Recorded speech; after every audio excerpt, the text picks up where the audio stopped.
Hey everybody, this is Rydo, and we are back with our second episode of Kerbal Space Program. And we are working on the training scenarios. So we're going to do training scenario number 2, Flight Basics. What you need to do is make a folder in your brain and just save everything you learned in Construction Basics. Because now we're going towards something that's going to be completely different. I mean, very little is going to be the same. Like I said in the previous episode, there's about 4 or 5 different very unique game styles in this. And now we're going to do flight basics. So we'll be flying the ship. We'll be flying a ship you could have built using the construction information in the last episode. But we're going to be using the keyboard and the mouse in completely different ways.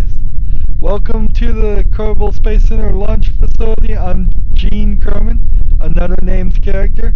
I will teach you the basics of piloting a spacecraft. I trust you already checked out basic construction tutorial. So that's what it's really all about, is you need to have learned construction, but you can look at this thing that is built and it is way more complicated than what we saw before. Lots more parts, a lot more stages. The stages are now on the left side where they were on the right side of the construction. That's a little weird, I have to admit. We have a different cockpit with 3 different astronauts in it. Bob Kerman, Jebediah Kerman, and Bill Kerman, ready to go as soon as I hit the space bar and start. But we're not going to just hit the space bar and start. We've got a lot to learn as far as how we keep this thing flying, particularly this flight, because we are not going to be allowed to use the stability system that usually you would use to keep a ship straight up. Flying a spacecraft is all about being in control of a generally very chaotic situation. As a pilot, your main flight controls will affect the pitch, roll, and yaw of the ship. You have pitch here, you have the roll here, and the yaw here, so you can see them at least. You have this nav ball, which is your main screen here. Even though you're going to see the ship, you're really not going to fly by looking at your ship. You're going to fly by the nav ball. You have several things up here as far as velocity, what atmosphere you're in, and how high above from the ground you are.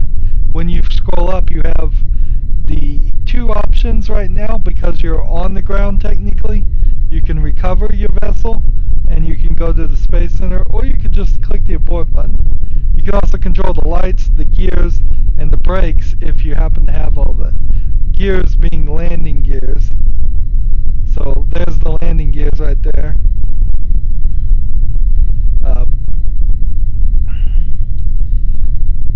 Anyways, so pitch is the angle of the nose of the ship in reflection to the horizon. So the nose of the ship right now is the very tip, and in relation to the horizon, which is the ground, the pitch would be going this way.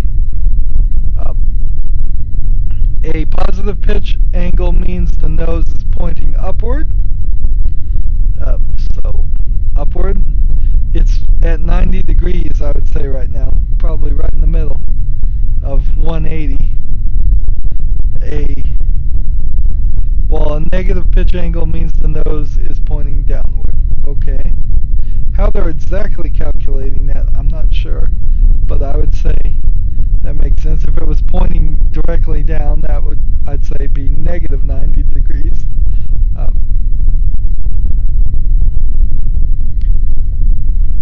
You control the pitch of your ship through these keys. Now, this is a heavy keyboard, independent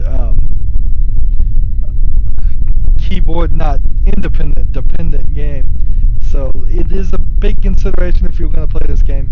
Are you willing to learn about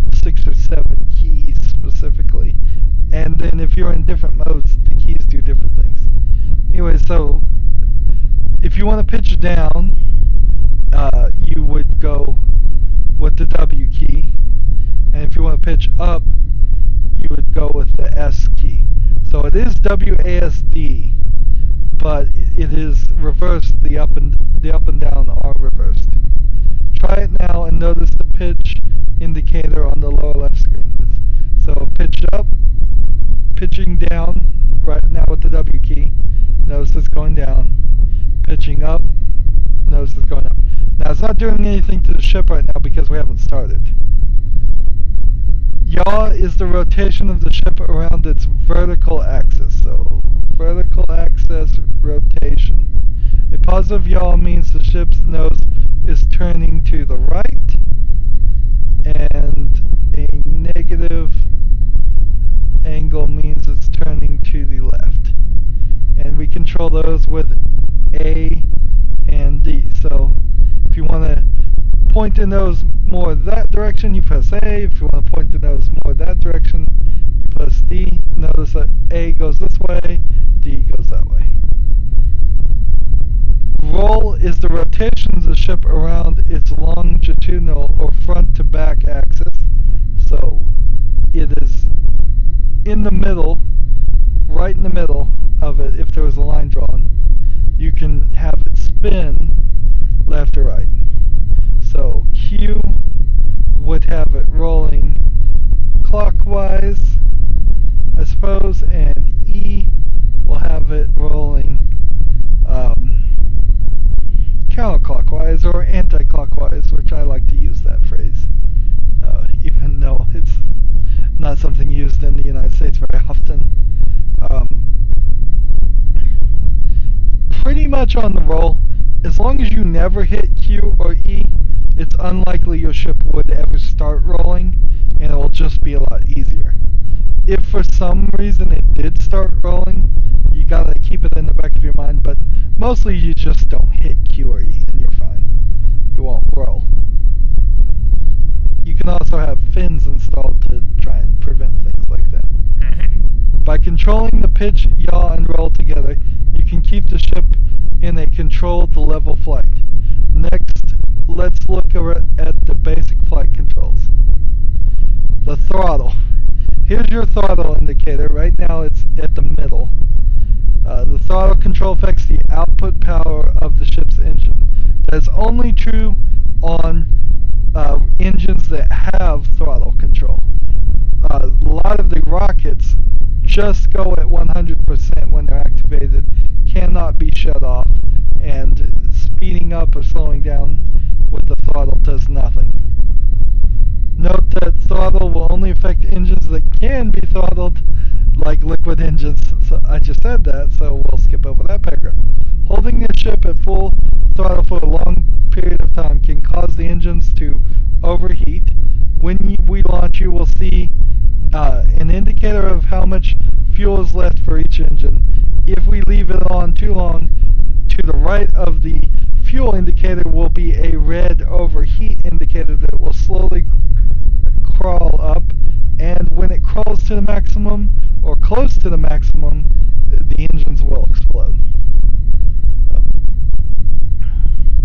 Eventually, which is what that paragraph just says, throttle is controlled by the following keys. If you press the left shift, you'll throttle up. So left shift, we watch it, it goes up. The left control key, you'll throttle down.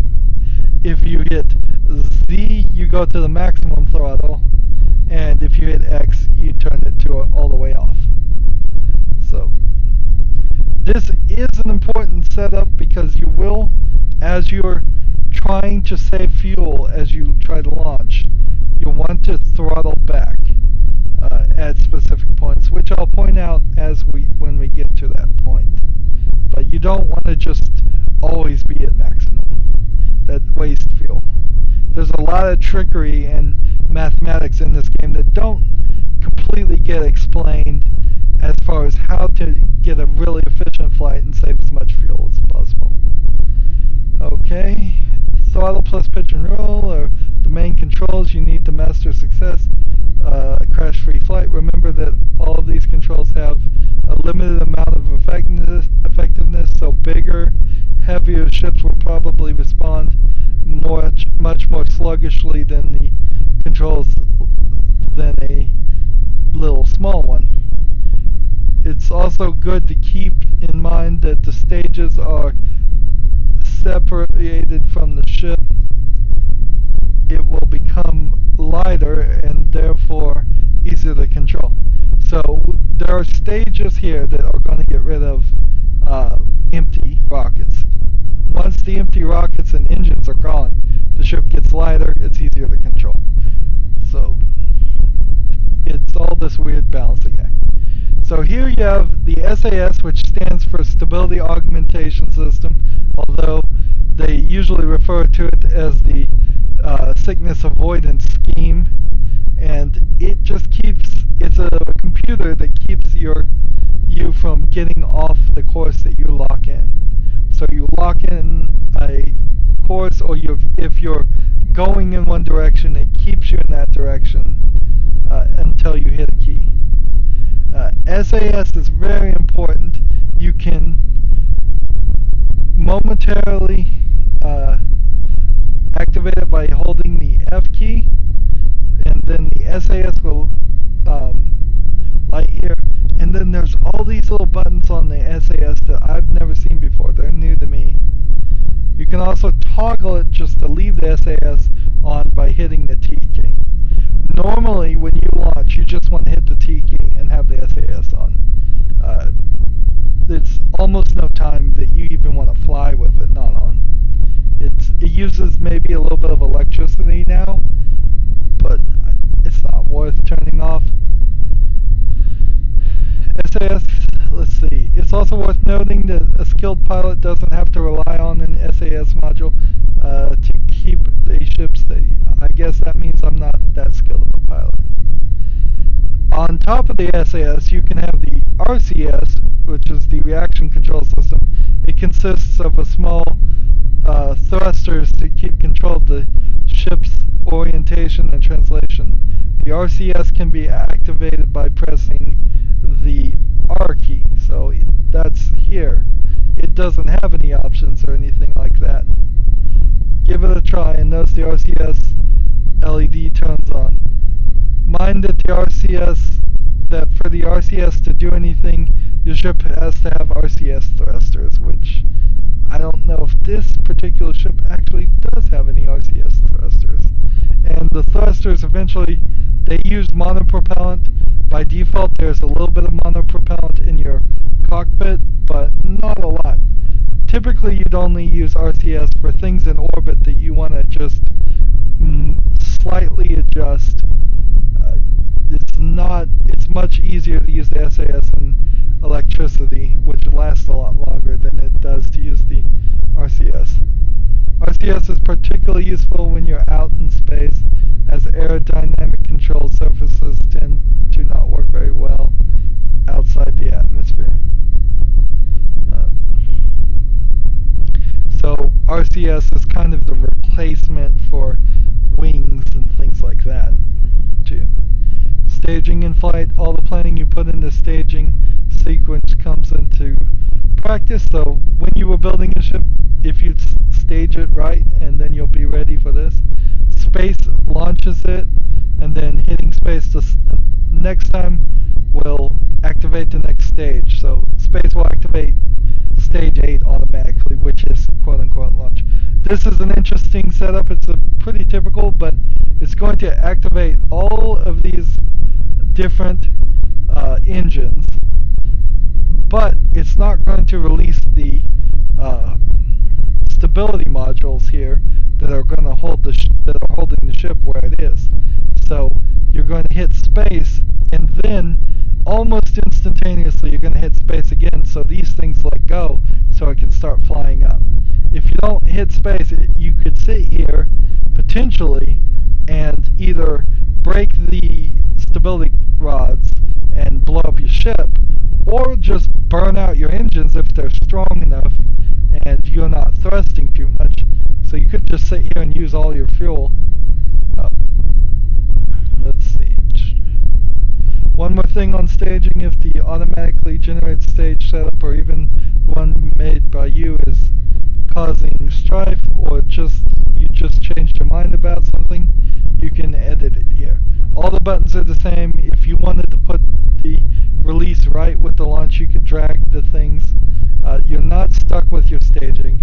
On top of that, if you just didn't want to use staging, every single thing works if you right click it. So if I want to lower the legs for this one landing thing, I can just right click it and lower the legs. I can also disable the lock suspension, which you probably would never do that, but there might be some things. If you can't, sometimes when you crash, there's a hatch on this, and if the hatch was on the ground and you couldn't get out of it, and you really wanted the guys to get out, you might be able to lower a leg and spin your module enough so they could escape. But that's kind of some desperation moves right there. Same is true for the engines. You could launch the engine, let's see, right now. You can also look at it. Here's the activate button. This is the electricity it's using. This is whether the gimbal is free or locked. Sometimes it might help to lock the gimbal, but that's a pretty advanced thing that you're not going to do as a new player of Kerbal Space. Alright, the nav ball, you can hide it by clicking this triangle. That's what I just did. You can unhide it here.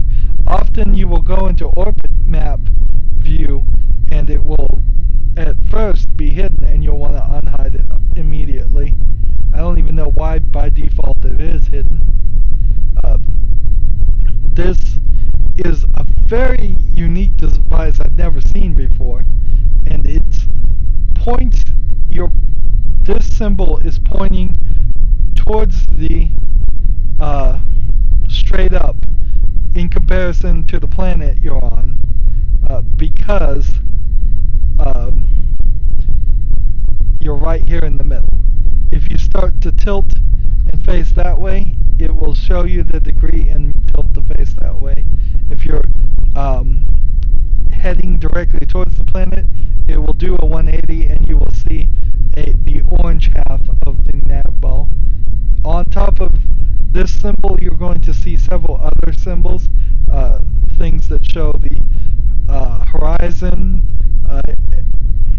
Well, there's a line that shows the horizon of the planet.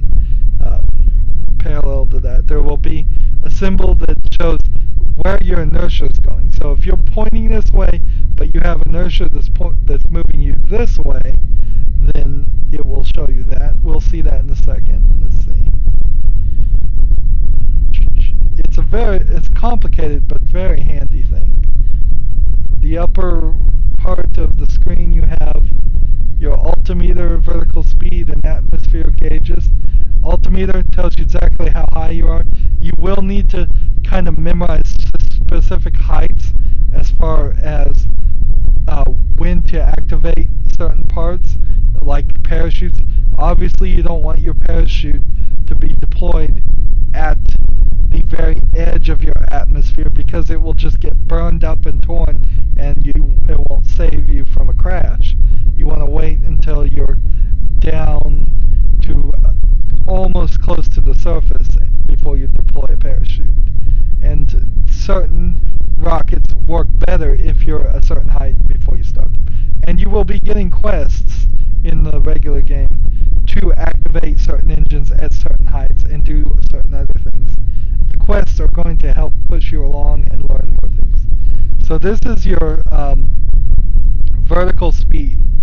You want your vertical speed here to always be going up unless you're trying to land.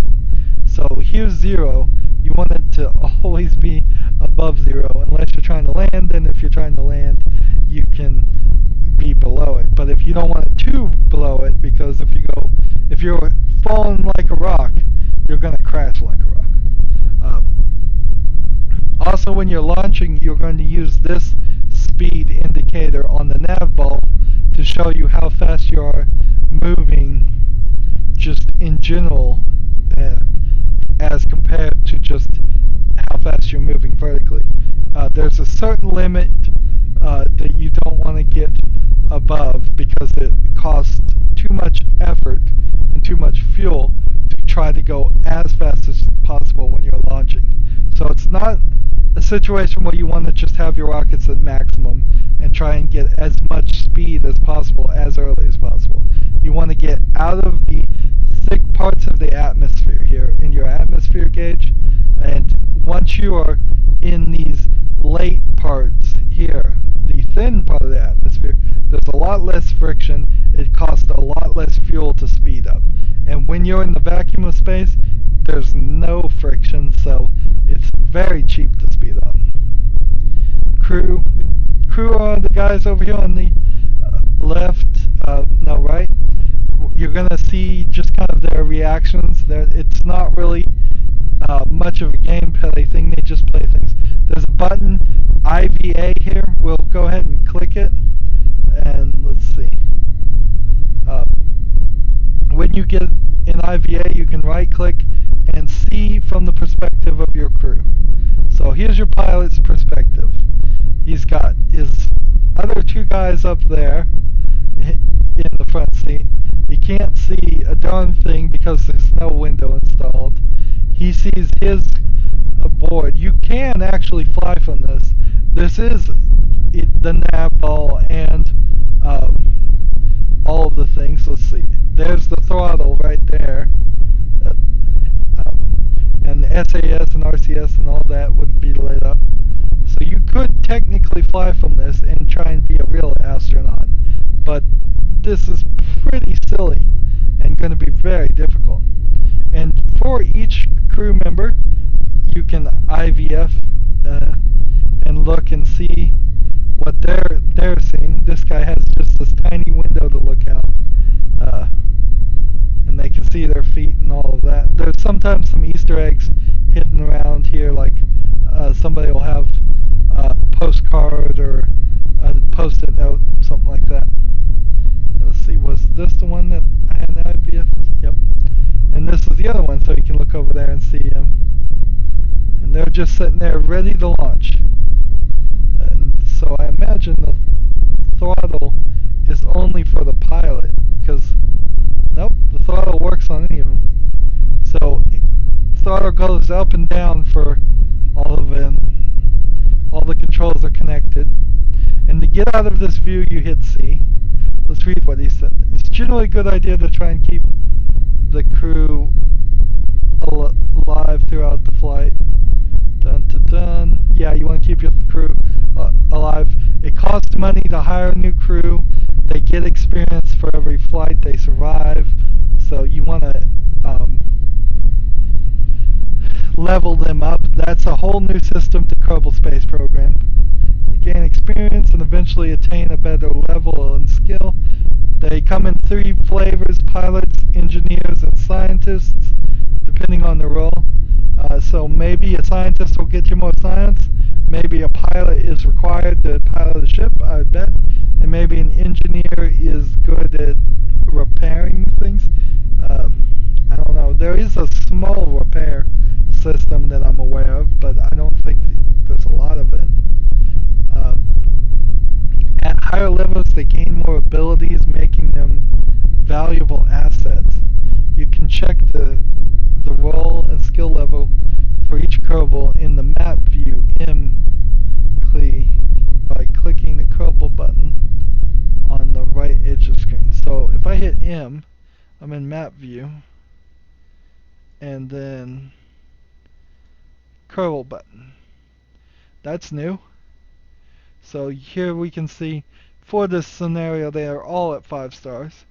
You also have the info button here that is telling you some more info of your space thing. So that's orbit map view, which is this. We were in staging view here, and there's also a docking view if you wanted to dock with another ship, but that's a very complicated procedure that is not for a newbie to even try. So you're going to mostly stick with staging and map view. Staging for when you're launching off a planet, map view when you start to set up getting in orbit. Ready to launch. Okay, but enough talk. This has been paragraphs and paragraphs, and I've skipped a lot of it and just kind of said the same thing that they're saying. But let's see. I'll unlock all the flight controls and you're ready to watch. Actually, all controls except for one. Let's make it interesting. You will not be able to use the SAS control. Try to keep the ship steady yourself. So normally you can use SAS, and I would highly recommend it, but they want you to really practice here and try and keep the ship from crashing. At any time I can press exit and pause the game. In the pause menu I can restart the flight or end the tutorial.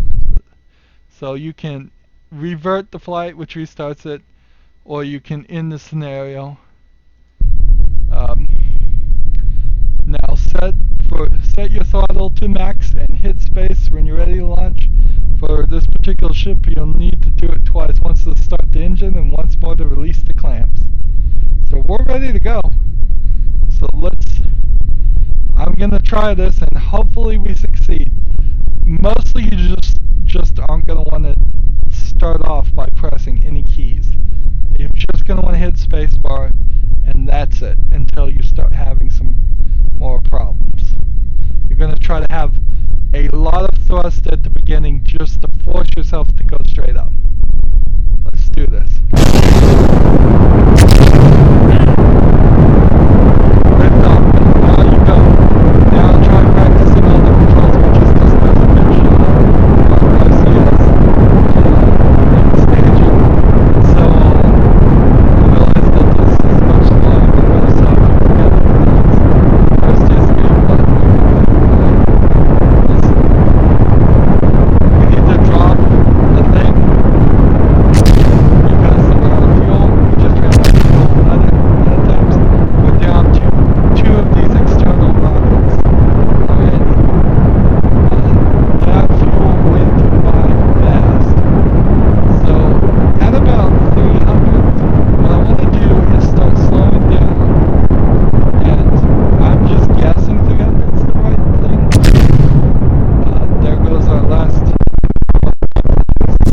I think they just all crashed, and we just heard that. I want to slowly throttle down so that I'm only slightly increasing in speed. I don't want to get to the point where I'm losing speed, but I don't want to be increasing speed. I want to get up out of the atmosphere. I'm already halfway through the atmosphere. We can do a crew report right about now. You would want to do that, but they've already done it, so it won't get you any sense. Almost there. You're now out of the thickest part of the atmosphere, and now is a good time to steer your ship towards the horizon in order to do that. So it's tilting over here, and that's not me. I have yet to hit a key. It's pointing me towards the horizon just by the natural rotation of the planet. And I have yet to hit a key, and it's just adjusting itself with, I don't think the RCS is doing it. I think it is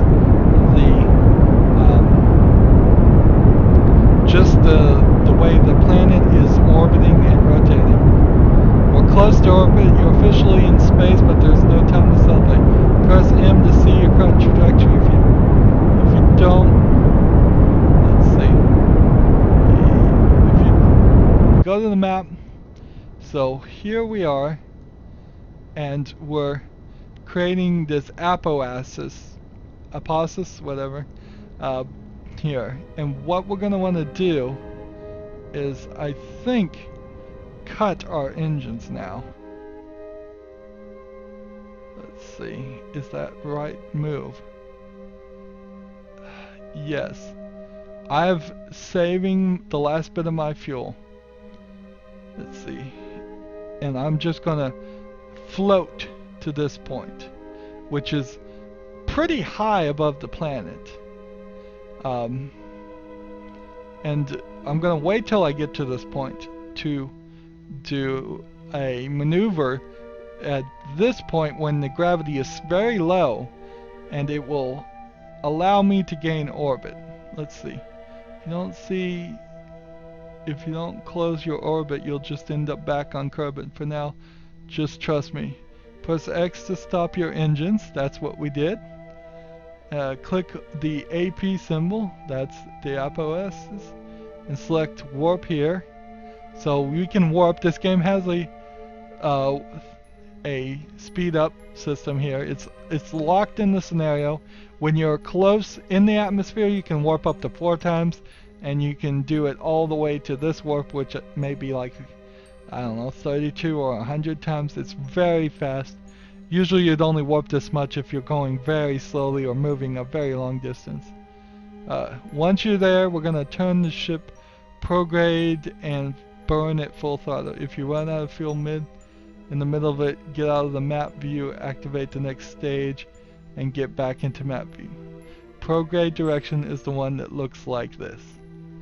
So we're gonna do this. Prograde means you're putting energy towards your inertia.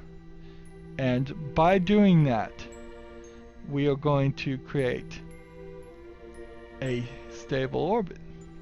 We have yet to do it. We would crash right here with the burn that we have. That's a 20-second estimated burn. So I need a little bit more. So I just drag this to give it some more.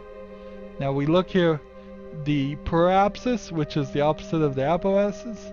The periapsis is the lowest point in an orbit. The apoapsis is the highest. It's still too low. 23,000 is well into the atmosphere. That would not be a stable orbit just because you're going to actually run into the atmosphere and slow down. And every time you slow down, we would mess up. And so what I want to do actually is I just want to get this. I'm going to do it at like 65. That will actually put me in the atmosphere, because that's a degrading orbit. That's what I want to set up here. It's just a degrading orbit. So notice you have this purple thing on your nav ball. You have this blue thing. You've gotten several things now that are going to show up for different ways you want to target.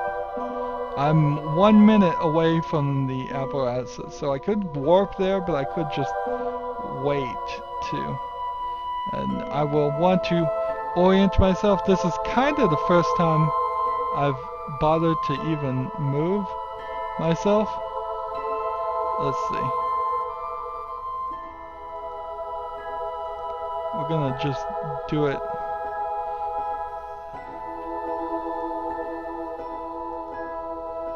Warp there. So it sped it up automatically just a little bit. Alright, now we're there. And we need to fire our thrusters into this symbol right here. So I showed you the maneuver, but I deleted it. We're trying to get this blue line just out. I've run out of fuel. That's no good. So let's activate the next stage to get rid of that. And activate our last engine. And then go back to orbit view. And find where we're supposed to be aiming. The SAS would have kept us on target there. But now it is this finicky thing of up and down. You keep your inertia in space, so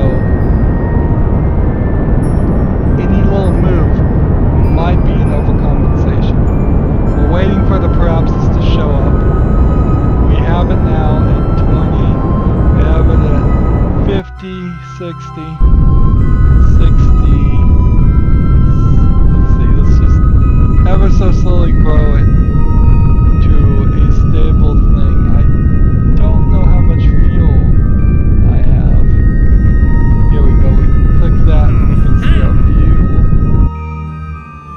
Kudos, you are now in a stable orbit around Kerbal.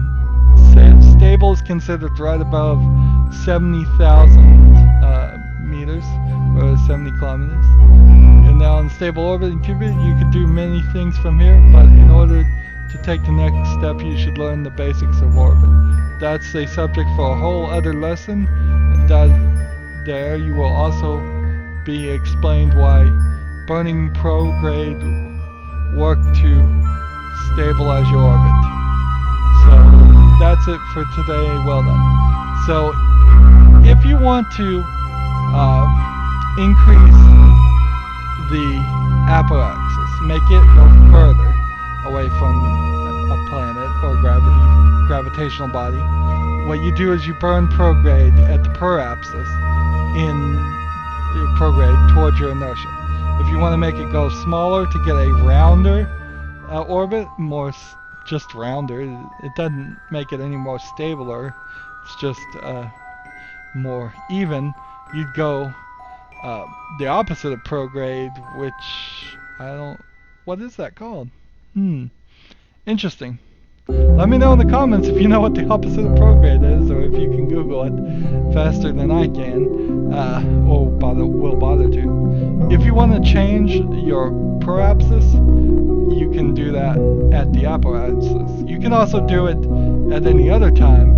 Any movements you take will cost you more, will change your orbit for sure, but doing it at these specific points are the best, depending on your goal. The best thing for fuel efficiency is to always do it at the apparatuses. This is, remember, the place that is least affected by gravity, thus less fuel. You'll be going faster here, and you can speed up faster. This, on the other hand, is the place most affected for gravity, so if you're trying to land, you would definitely put a maneuver here, go the opposite, and do that. And you will notice that it switches at one point because you'll be going lower, and thus the new point that is least affected by gravity will be the point that you're actually at. And you can just keep on doing it until you find where you want to land. So that's to land, perhaps to expand out and get an escape velocity, perhaps slingshot yourself to another moon or planet. Apparatuses. You can certainly do it here on the edges at any point, and sometimes it will require to drag this circle around if you're trying to land in a specific place, or if you're trying to intersect with another moon or planet. You can drag this around and go in circles and just see which one gets you closest with this burn, and then maybe you need to increase your burn a little bit or decrease your burn a little bit. There's a lot more to go, a lot more to learn. Let's see what happens when I click finish. Well, nothing. So we're done with the tutorial, so let's warp here and see if we can land this thing. Because ships cost you money and all of that, it is only right that we try to get our astronauts back on the planet they left from, safe and sound. It used to be more dangerous to land on the ground. I'm not sure if it is more dangerous or not. Let's see, where is this going to land? If we just keep going the way we're going. Oh man, controlling this without SAS is difficult. I'd probably land on the ground right about now, but this is slowing me down. And look at that nav ball spinning.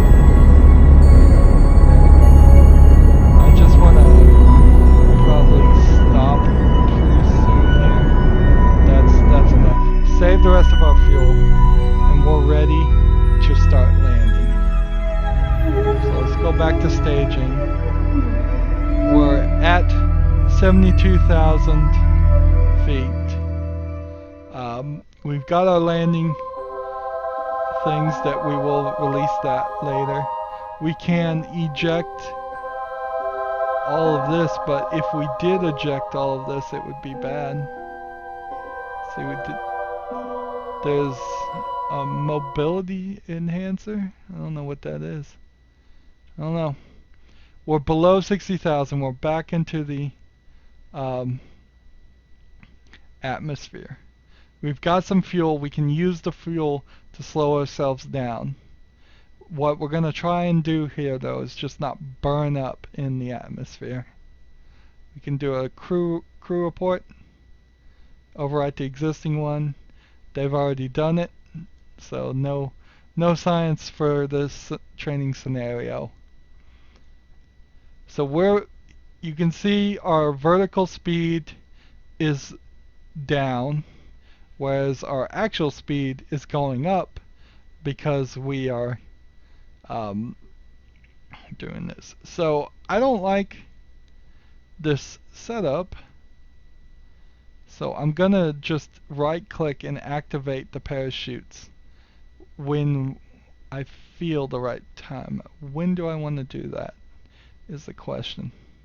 I certainly don't want to do it at 50,000 meters. We're not even in the atmosphere, so there's no air to slow down and work on the things. If I do it too early, it won't work. Without SAS, this is going to be a problem. There is some RCS. We actually did have some RCS working. Let's see if we can stable ourselves in the opposite direction. No, that is the direction we're going. We want to go the opposite direction. We want to actually have our engine taking the brunt of the heat of the atmosphere, because it is better. That is not what we want. We don't want to burn up our crew member and our thing.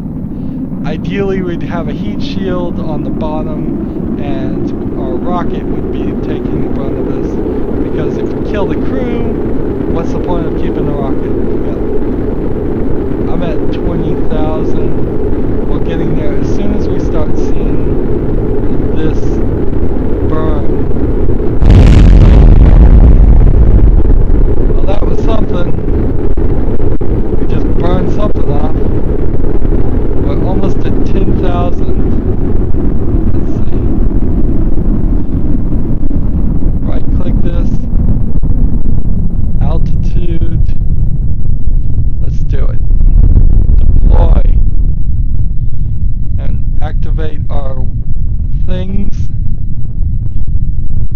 Actually, it's a little early to activate our legs. Now, what I want to do is just slow myself down. Since I've got fuel, you have to be very careful when landing. You don't want to increase your speed. And slowly, ever so slowly, you're going to start doing that. You want to get this down quite a lot, actually. This is actually quite a lot. Quite too fast. Let's see. 1,500 meters. Let's see. Come on, slow us down. Let's go ahead and put those things down. Hope that works. Alright, so we're at 9 meters. This is exactly kind of what you want. You want it down to less than 10 meters a second. There's 500 meters till we land, and you just want to slowly run it down. Now notice the speed is going up just a little bit every now and then, so I have to throttle back. But you don't want to speed up the opposite direction. You want to get this vertical speed. Right there, hit that, turn off the engines, and we did it. We have landed. We have safely landed our crew members. We can EVA, send them out. They can do a EVA report. They get no science. They could go to the They could jump down and get a soil sample from the planet and get some science that way if we weren't playing the thing. Now the trick to boarding and not boarding is they have to be able to climb up there, and the ladder only goes this high. So if they jumped down, they would survive it fine, but they wouldn't have any easy ability to get back on and back in the ship. And crew members can't board, so we are in a different mode now. We are in the EVA mode. I can do an EVA report on the ground, and I can plant the flag. That's one small step for Kerbal, one giant leap for YouTube kind. And we can type the name, or call it Training 2, and then let's see, spell it right, or try to get close. And that's what we did. We did it all. And that's a typical launch, orbit, and landing. There's still a lot more to do. And then we recovered the vessel. And you don't have to worry about whether your crew member is on EVA or not. As long as he's on Kerbal, the planet, he'll get recovered, you'll get the money back, and you'll be back to this part, which you're not supposed to be able to get to this part in the scenario. So I kind of cheated it that way. Anyways, that's the end of this episode. So next episode we're gonna dive deeper into Orbiting 101 and start learning some more things. That was quite successful. I did that on my first try. Well, I did for test recordings do this scenario a couple of times, but that was my first legitimate try where I really was planning on succeeding, and I was able to do it without the SAS, much easier with the SAS. So stay tuned for next episode. As always, I ask that you like this video, share it with your friends, subscribe to my channel, comment if you want to, and watch every second of my videos. All of that helps me with YouTube. If you want to support me, there's two ways to do that. One is by clicking on my name, Rydo. On the right is a blue button that says support this channel. Or you can click on the Amazon.com affiliate link in the description and shop normally. That's all it takes. If you want to follow or friend me on practically any social media site, or including Steam and Battle.net, all that information is down below. Thank you for watching. Have a good evening.